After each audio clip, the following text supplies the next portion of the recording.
Thank you, John.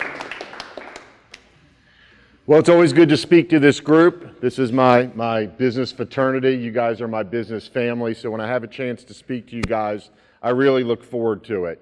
And so as John said, I'm going to talk about some of the things I've been doing in my business over the last couple years. But I wanted to first start by sharing a little bit just on the personal side, what's going on with me and my family. This was from this summer. My daughter Jamie is an 11th grader at Providence. She's really doing great. She's in the a cappella group. She's in the school play, and just really proud of the young lady she's becoming. And my son Drew is a 9th grader at Charlotte Catholic. He was on the football team. He starts basketball here in just a few weeks. So thankfully things are well on the family front. I just celebrated 20 years with Leslie, so really feel blessed and fortunate for, thank you, things that are going on in that part of my life. I also want to give you guys an update. I think most of you know that during the pandemic, I wrote a book. I'm aspiring to be America's career development coach for college student athletes. Just in the past week, I've been on campus at Queens and at UNC Asheville talking to student athletes, and it's really fun getting around these young kids and trying to impart wisdom so that they can go on and have a great life for themselves, leveraging all that's come to them as a result of playing college sports. So those are some fun things going on in my life. I'm still doing a little bit of real estate on a very selective basis, but most of my time now is being spent running my business called The Seals. And so what we do in this business primarily is we're replacing commercial refrigeration gaskets for restaurants and commercial kitchen operators. This is what replacing a gasket looks like. It's a very niche business. Just to bring you guys up to speed a little bit, about 11 years ago when I was working in real estate for the Levine family, the real estate market crashed. I found myself having less to do. My entrepreneurial juices started flowing again. I went to find a business to buy, and I bought a little niche business that did commercial refrigeration gaskets. And it's been a labor of love over the last 11 years to grow this business. Things were going really incredibly well prior to the pandemic. In January and February of 2020, we had record sales months. Halfway through March, we were on pace to have an all-time record. And then, as everybody knows, the world changed quickly. Restaurants shut down. It was a major scramble for those operators to figure out what the world would look like for them. They stopped their spending, and overnight, I had a business that 1 month was doing upwards of $200,000 in business, and then in April of May of 2020, we were down below $20,000. So it was a real shock to the system, to say the least. Surprisingly, even to me, those restaurant operators bounced back even quicker than I would have thought. We all saw it in the marketplace. Those folks started to reinvent themselves fairly quickly. And interestingly enough, some of the pizza operators, the Bojangles, the Sonics, the fast food operators of the world, their business came screaming back. And so our business started to grow again even more quickly than I would have thought. Unfortunately, I got some devastating news one day. Here on the screen were two of my employees that were the closest to me. They were part of my leadership team. And one day I get a letter from an attorney out of the blue telling me that these two guys don't think their non-competes hold water and that they're going into competition with me. And I can tell you it was a pretty dark day. I was really upset. I was disappointed. I was surprised. I'm happy to report that I prevailed in court in very short order. I got a temporary restraining order. I was able to get ultimately what was called injunctive relief, and I stopped them in their tracks. But I can tell you it was stressful, it was expensive, and I really thank the good Lord that a couple things really broke in my favor as it related to having to prevail with these guys in a legal manner. But what I really took stock of when this happened was I really had to start looking inward at myself. I really asked myself some difficult questions, and the one question I asked was, what kind of leader are you? What kind of loyalty and culture have you built if guys that you think are close to you don't even have the consideration to talk to you about what their issues are and what might have bothered them to the point that they were ready to lawyer up and go into competition with me? I'm the sort of person that likes to look inward. I didn't spend much time being angry with them. I figured I better reflect on what I'm doing and figure out how I'm going to prevent this from happening in the future. So I did what any good former athlete would do, is I hired a coach for myself. I got involved with a group called Vistage. Last meeting, you heard my Vistage coach, Matt Doherty, speak to this group. And so I've been on my own leadership journey, my own culture building journey, really through this pandemic, trying to figure out how I can avoid that from happening again and how I can build a different culture within my business. So I hired a coach, and I'm doing some different things. And so in no particular order, I'm just going to share some things in my business that are going well, some different ideas that I hope that maybe by sharing with you, my brothers and sisters in this business fraternity we have, that maybe I can impart some ideas to you that you can implement in your business and make yourself more successful in what you're doing. One of the things that I really had to get very involved with and start looking at differently was our hiring practices. You know, I'm in the gasket business, but I'm really in the people business, just like you guys are in your various businesses.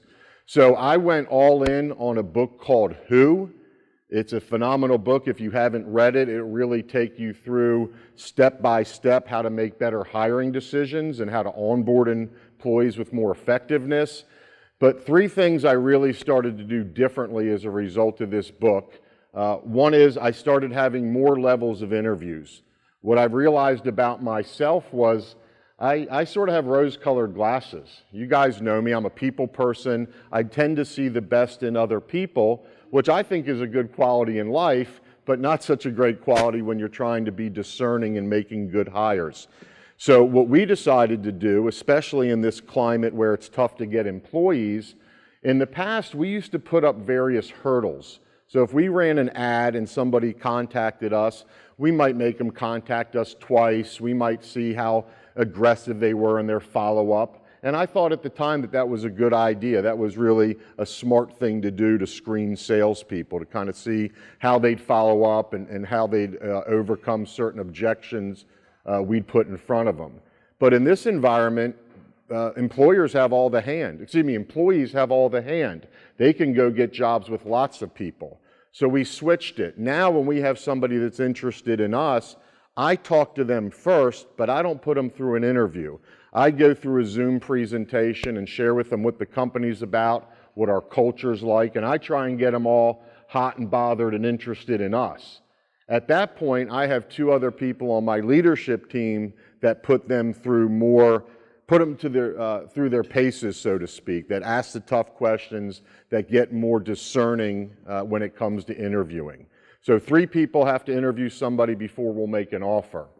We're also doing behavioral assessments. I had done it before, but now there's certain key attributes we've uncovered in the behavioral assessment that we use that have been pretty good at defining whether or not somebody will be a success in the sales job that we're going to offer them.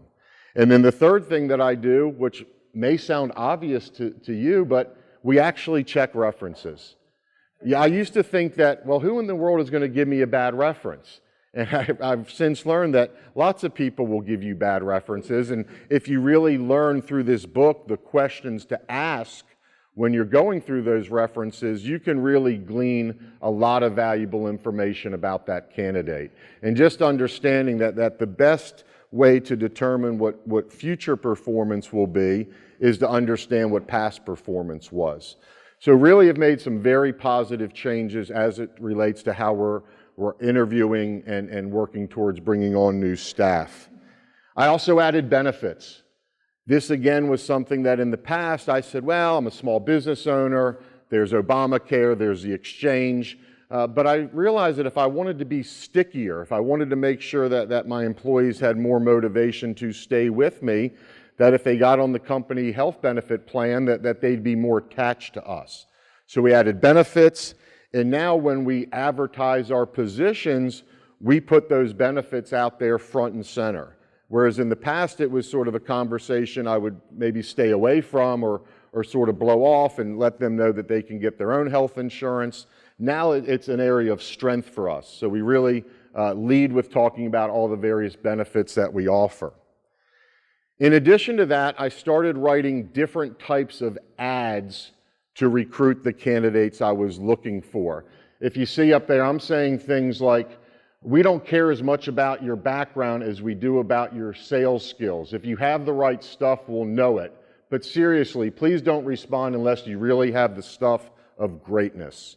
And so I think if you look on all these job posting boards, most of the postings are sort of generic in terms of what they're putting out there for their job description. By writing a different, more unique job description, we're finding interesting and more unique people that want to come work for us. And a lot of the verbiage I got in a book I'd really recommend for writing really compelling ad postings for job placements is this book by the late, great Chet Holmes called The Ultimate Sales Machine. More geared towards hiring salespeople, but really has some very interesting ideas on how to present your company in a classified ad. I also got very involved in talking about culture and really looking at what our core behaviors are and how to drive change through core behaviors. So not only did I read David Friedman's book called Culture by Design, but David spoke to my Vistage group and he really challenged us. First, he asked the group if they could name their company core values. And surprisingly, most people in the room, sitting there with 15 other business owners, they couldn't rattle off their core values. Everybody had them, but they were buried somewhere that never saw the light of day, and it really wasn't part of their culture. And what David's challenge to us was, he said, look, if you've got a mission and a vision statement that really resonate with you, then great, keep with it. But what he found is most companies have similar vision and mission statements. They have core values like integrity and service. And, if I went around the room, we would probably come up with similar core values in each of our companies. But core values are really only the beginning. What David challenged me to look at are, what are the core behaviors? What are the specific actions that it requires to be a success within the company at a specific job? So we looked really long and hard at that, and as a result, we created what we call the SEALS Way. I've put a copy on all the tables, but this is a booklet that's really becoming the center of how we do business, the center of how we recruit, onboard, manage, retain. Everything that I'm trying to accomplish in my business as it relates to the behavior of my team is in this book. So for example, we created a little opening here that talks about our goal is not to just be good, but to be extraordinary. We're talking about being a leader in our field. And so by having this book and having it be in a real nice printed, high gloss, professional way, it really helps build culture. It helps show prospective employees that we're a different type of company. It helps show current employees that we're different in the way we operate. And so I really think it's elevating our game. Again, we sell refrigeration gaskets, but we're really in the people business, the process business. And so this book really is elevating who we are from both a recruiting standpoint and a training and motivation standpoint. So we literally have our core values.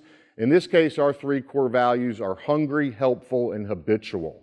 So these are the things we're looking for when we make a hire. I can't make somebody hungry. So we want to find people that are already hungry and motivated and have an appetite to grow and make money. We're looking for people that are naturally helpful and pleasant people. And then third, we're looking for people that have demonstrated that they can create great habits for themselves. So those are our core values. And from there, we get into our specific core habits. What are the exact actions that I'm looking for from our team to get to where we want to get professionally? And so those are things that are specific to our business. Like our core habit 1 is to inspect your customers' kitchens every 90 days. Part of what makes my little niche business unique is that we provide proactive, free quarterly inspections to make sure that people have clean and tidy gaskets when the health inspector comes around. But we literally created 31 different core habits that we're looking for to do this job well. We brought everybody to Charlotte 2 weeks ago, had a big team meeting, and we literally spent an entire afternoon going 1 to 31, emphasizing and talking about our core habits. This week we started with habit 1. That's our habit of the week. We talked about it in our Monday staff meeting. We're going to talk about it through the week, reinforce it with emails and text.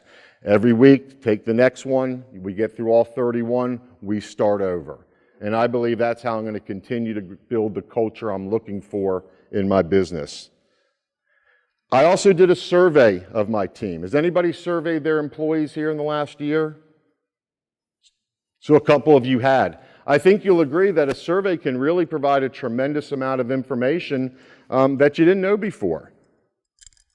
And so I would encourage all of you to ask yourself, what are the burning questions you have about your business, and seek feedback from your team. First of all, I think just the act of doing a survey shows your employees that you care about their opinion.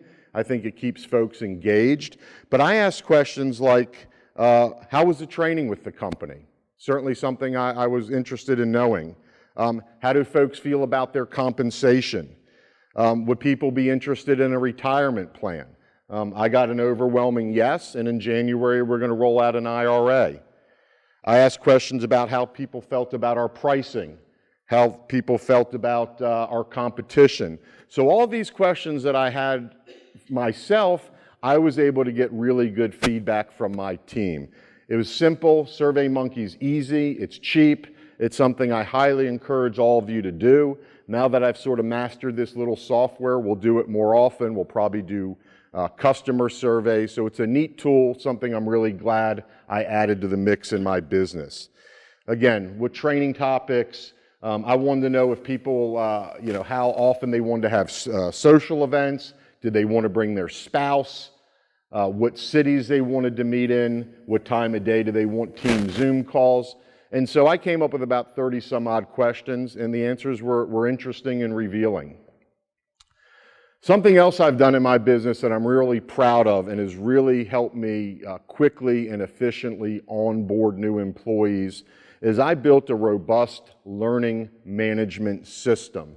Is everybody familiar with the term LMS or learning management system? Some of you are. I hadn't even heard the term until a few years ago. But I've gone all in and have created a very robust learning management system where I literally have about 100 different unique training videos. So for example, I created an entire series of sales training videos specific to my business. A new hire is expected to watch that and master these skills even before they get out in the field. We've created training videos for every software function that we have. We've created training videos that show how to do the proper installation of a gasket or a door hinge or things like that. And so it took a lot of time and effort to get those videos done and to piece this together. But now that I have it, it's an incredible tool that really helps me fast track new hires. And the last point I want to talk about a little bit, and it could really be a speech in and of itself, is that I run my business with an entrepreneurial operating system. It's called EOS. It's based on the book Traction by Gino Wickman. But between this methodology and the software I use, at any given time I can see what our goals are for the quarter, what's on our to-do list. I can create a short-term and long-term issue list. So as ideas come into my head, I have a place to park those ideas and come back to them later. And then every week, me and my leadership team have what's called a Level 10 leadership meeting. It's run by a certain methodology, but it's called a Level 10 meeting because at the end of each meeting, every participant has to rank the meeting 1 through 10. And your goal is to have meetings that aspire to be a 10 every single time. So it's something I'm happy to talk to you more about offline, but it's really become a tremendous way for me to keep a clear head and to keep my business moving forward and focused on what our goals and priorities are. In short, I've really adapted this mantra of learn and grow. I think it's always been part of me, but coming out of this pandemic, I'm re-inspired to learn more and grow more as a person. Having a coach has been a really terrific part of that journey. And my hopes are that some of what I've shared with you today are ideas that you can implement in your business. So I'm happy to take any questions you might have. Jack. I got one. On this sales book that you have done, Yes. You wrote this yourself, but did you have some guidance? Did you have other people proof it for you? You're asking about this book here? Yeah, so the first thing I had to do is I gave the first crack at it. I came up with what I thought were our most important core habits. And then, Jack, I sought feedback from my leadership team. They added some things, we modified some things. Once we had it right, I had a proofreader take a good look at it. And then I presented the list to Gary Hickson. A lot of you might remember Gary's a former member of this group. And I just thought it was worth spending a little bit more money to dress it up and make it look the way it did. But you'd be surprised. I think I have less than $1,000 in design cost, and it was pretty cheap to get them printed. Yes, sir? Is your culture in your office different now? Is the way things feel, different now? Do you feel like you have more trust with your employees? Do you feel like your employees trust you more? So the question was, what's the vibe in the office? Does the culture feel different? The reality is we don't have an office. Virtually everything we do is virtual, meaning I'm sort of the epicenter of the business, but I could be anywhere at any time, and all of our staff is working from their own house and their own vehicles in the field calling on customers. So I would say when we come together, the vibe, when we come together usually quarterly, the vibe is different. The vibe on our Zoom calls is different. But more importantly, the connection I have to individual employees and the connection they have to each other, it's evident it's growing. It definitely seems to be more of all ships rise with the tide, and people are supporting each other almost always by phone, but the group is coming together in very positive ways. Greg? Yeah, without understanding the players, you referenced the leadership team a good bit, which I did as well. Can you tell us what makes up your leadership team, positions, how many people? Yeah, so it's myself and 3 others. We have a Greater Raleigh market manager, Compton Thatch, who is here this morning. Compton has 5 direct reports now. We hope to grow his team to 7 or 8 over the course of next year. And then we have a Greater Charlotte market manager who handles all the guys in Charlotte, Columbia, Myrtle Beach. So those 2, plus a gentleman that's leading my franchise sales effort. So it's 4 of us on the leadership team right now. Yeah, Paul? What is the proposed benefit package that is not yet, I guess, fully developed, but what does that cost relative to the salary? So the question from Paul is, what is the cost of benefits relative to the salary? Well, most of my guys, all the team is on variable comp plans, so nobody has a salary. They're all paid on straight commission. But surprisingly, Paul, I'm able to provide a pretty robust health insurance plan for about $650 a month, half of which I pay, half of which the employee pays.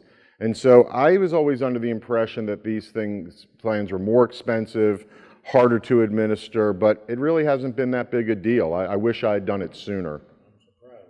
You're surprised it's not a big deal.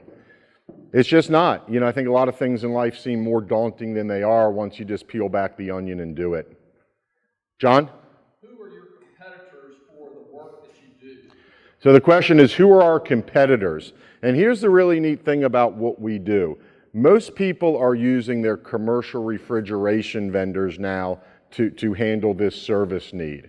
And the reality is, and this was the reality 11 years ago when I first got into this business, the reality is those vendors, because of their overhead structure, are compelled to work on the compressors and the electrical components, and they really aren't even interested in doing gaskets. So when we come across an account that we haven't serviced before, 9 times out of 10 they're using their commercial refrigeration vendor. And we talk about complementing that vendor, not competing with them. And in due time, we've started to get a lot of referrals from the exact people that I used to think were our competitors. There are a few niche players in this business, but I can tell you, nobody in this industry in the entire country is elevating their game in the way we are. This would be foreign to the other people that try and do what we do. Yeah, Chris. So I remember 5 years ago or so when you gave your first presentation presentation on this, you talked about a manufacturing facility in Raleigh. Tell us a little bit about what happened to that, and I'm sure it was a tough decision to try to figure out not to do that. So Chris was referencing that I spoke to the group before, and several years ago, I had started my own manufacturing division. We were actually fabricating our own gaskets. And that was the first big decision I made when the pandemic hit. I decided to shut it down. We are now using a supplier out of Atlanta. That supplier is doing a really good job for us. And that's working out well. I'm a little bit torn as to whether or not I feel like it was better before or better now. In retrospect, if I knew the business would have bounced back as quickly, I may have kept that shop open. But by virtue of making the decision I did, it's really allowing me to focus more on my God-given skills of sales and marketing, and I don't have to put any energy towards the manufacturing part of the business. So like a lot of things in life, there's some good, there's some bad that came from shutting down that facility. Your step to franchise seems like a stressful step because now you're trying to coach new business owners, entrepreneurs to do well. So it's like a lot of weight, it seems like. So Marcus is just talking about the weight and pressure of pushing and making sure franchisees do a good job. I can tell you, I feel very fortunate to have the W-2 employees that we have, but I'm betting that somebody that ponies up real money that aspires to own their own business is not going to be somebody I have to work hard to motivate. And the early evidence is that that is exactly the case, that guys that are buying franchises from me, they're ready to rev their engines. And so our job is to give them a robust training experience and to provide world-class field tech support and a proper supply chain. So I hope it won't be pulling teeth to get franchisees to be motivated to do what they spent good money to sign up to do. But talk to me in a year and I'll let you know how it's really going. Gene. I want to say congratulations on a great presentation, and our company, though my focus has been real estate development, our company has gotten into retirement, hotels, restaurants, construction, and real estate development, a few other things. All revolves around the management book Traction. And what happens, and this, I'm saying this because it's worthwhile for you to read that book. What happens is it gives structure to the employees, and it gives meaning and direction. And we all in life, we all want to know, where do we fit in? What do we attach to? How do we fit in? And this book relates to any business. And so you can manage a multifaceted organization by just one system. So congratulations on that. Thank you. For those of you that may not have heard everything Gene said, he was just giving kudos to the book Traction and the entrepreneur operating system that we're building this on. David? I've got two questions. The first is, what happened to the two guys who tried to lead you the way they did? The second is, right now my leadership team is me, a 9-hour-week employee, and 2 dogs. And I'm wondering kind of, when you're starting there, what the path is to, changing those things. Yeah, David was just talking about the fact that he is a leadership team of 1, and to which I would say I still think knowing what your quarterly goals are, knowing what your to-do lists for the week are, having a place to park short and long-term issues is pretty valuable with the traction in the EOS system. And maybe you're going to have to get an outside party to be on your leadership team, somebody that I would call a truth teller, that when you come up with an idea, if they don't see it the same way, we'll tell you the truth. In terms of what happened to the 2 guys that tried to violate their non-compete, we ultimately had a mediation. They had the ability in December to come back into a small part of the market. They're having to pay me a fee to re-enter. And I would expect that we'll compete very well if and when we see them in the marketplace. Andy, how many people you have now? The question is, how many people do we have right now? So we now have 16 full-timers and 2 part-timers. and we aspire to add probably 5 or 6 territory managers in 2021. Adam? Is a new potential customer's exposure to you the sales representative at the door, or is there pre-marketing that comes before that? So Adam asked, are the restaurants and people we're selling to, is it the salesperson that's really the first point of entry, or is it other marketing? We get some call-ins through referrals and a little bit of hits through our social media, but 9.5 out of 10 times it's the guy in the field making an introduction to a kitchen manager or general manager, literally at the store level. We get a lot of first-time orders from making a single initial sales call, and that was one of the things that attracted me to this business early on. You know, at my core, I'm a salesperson. So to find my way to an industry that's quasi-government regulated in the sense that health inspectors mandate that torn or moldy gaskets get replaced, so quasi-regulated, mandated that they buy the product, and a fragmented and poor group of competitors, we're able to call on a customer, offer them a free inspection, a first gasket for free, get in their kitchen, identify other needs, provide them with a verbal quote, and get a yes, come back 5 days later, do an install, and make a sale.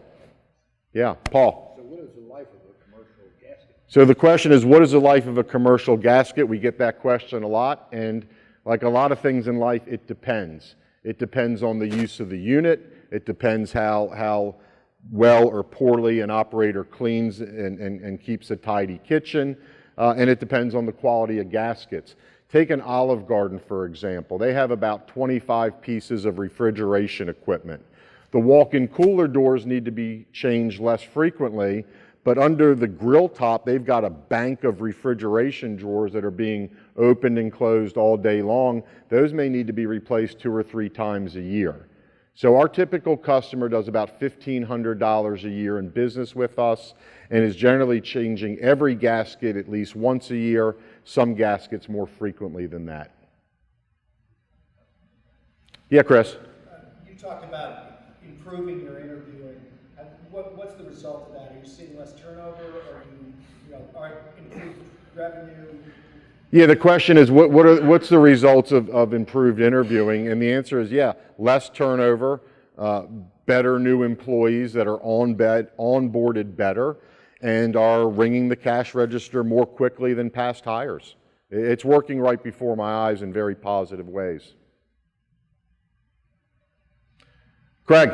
Besides the insurance as a surprise, a pleasant surprise, which we came across years ago as well, what else has been one of those things where you're like, wow, really never would have thought of that?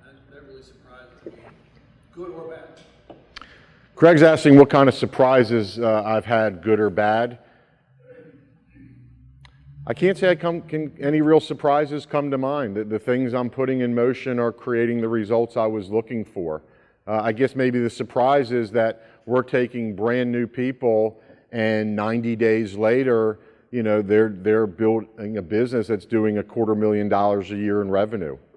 So everything I'm hoping to accomplish, so far so good. I'll be hanging around. If anybody has more questions, you can ask me afterwards. But before we close, I got a few other things for you. So this is what I tell my kids all the time. We all make choices, and our choices make us. I can't look at this group and tell what's in your head, what's in your heart, if you like the ideas, if you really like them, we actually take the ideas and run with them. But I can tell you, if you choose to take even one of these ideas and run with it, you'll be glad you did. So it's all about the choices you make with the inputs and things that come into our life. This was really driven home for me years ago when I heard Kyle Maynard speak at a group I went to. And when I got to meet Kyle, a guy born with no arms and no legs, and saw that he was not a person that felt sorry for himself, he was the most positive guy in the room, he's the motivational speaker in front of the group, it really inspired me. You know, when you see me there with my arm around Kyle, I can tell you this is a man, he's no weakling. This is a man that has taken tremendous time to build himself up in the weight room through his own training. He was a college wrestler. He was actually an MMA wrestler as well. So he was a very inspiring person. And when Kyle decided that he was going to climb Mount Kilimanjaro, he literally had to do it on his little nub arms and his little nub legs. Who here thinks he made it to the top? You bet your buddy did. Kyle made it to the top of the mountain. He reached his dream. And so my challenge for you in this room is, if Kyle made it to the top of the mountain with the hand he was dealt, can you? Or more importantly, will you? Because the opportunities are there. So I thank you guys for being a great audience. Thank you for being my business family. Hope you guys learned something and hope everybody has a great day. Thank you.